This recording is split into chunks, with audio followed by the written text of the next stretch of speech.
India has become a living hell for all minorities. Hindu extremist organizations first brought Narendra Modi into power, and now under Modi's leadership RSS, Bajrang Dal, Vishwa Hindu Parishad and other Hindu extremist organizations are seeing their years-old dream come true. All other minorities should either convert to Hinduism or leave India, or accept the slavery of these fanatical Hindus. Extremist Hindu organizations carry weapons and roam freely throughout India. They openly attack and vandalize properties and sacred places of minorities, especially the Muslims. They not only attack the mosques and shrines and desecrate them, but also hoist the flags of Hinduism on them. And the entire Indian government machinery is being used against Muslims.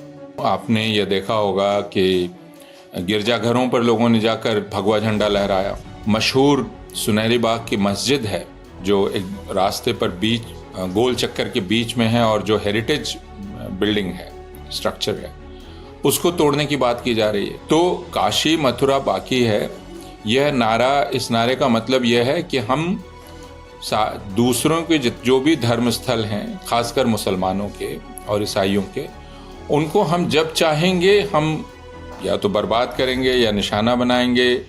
उनके साथ जो चाहेंगे हम करेंगे। Religious hatred is on the rise in India, and it is being supported at the government level. Hatred is being used as a political weapon, and spreading it in India is a project of Modi government to incite communal riots in the country and gain political benefits.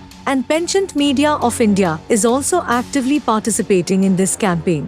The widespread prevalence of hate speech, which is undermining our constitution, institutions, state and society, while free speech for dissenters is being criminalized. What I'd like to do is look at the kind of acceleration of hate as first a political tool, as we saw it for decades from the 60s, 70s, 80s, 1990s, 2000s, after independence, and now a full-blown phenomenon that we are witnessing, hate as state project and hate as media design. India, the so-called largest democracy of the world, is now very clearly and rapidly becoming a fascist regime. Muslims are beaten and tortured by the cow vigilantes and Indian police. Moving a step forward, Modi government has now started bulldozing the houses of Muslims by declaring them illegal. The people of Indian illegally occupied Kashmir are also the prime target of the Modi and his goons. They are being arrested, tortured, killed and dishonored. Their properties are being demolished and confiscated by fascist Modi regime. The purpose of this collective punishment to Kashmiri people is that first of all they are Muslims and are demanding freedom from the cruel clutches of India.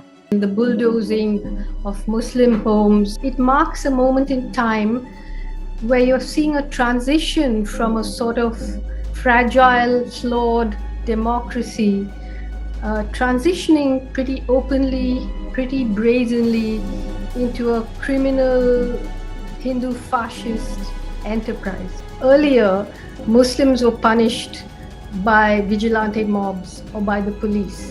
But when you say that you're going to bulldoze a house or a locality or a set of shops, so we're being ruled by gangsters, sort of outfitted as Hindu godmen. The ever-growing extremism in India is a major threat not only for the Kashmiris and Indian minorities but also to the peace of the entire world. The international community must take notice of the ever-growing Hindu extremism and protect the innocent people of Kashmir and Indian minorities from the accesses of these extremist elements.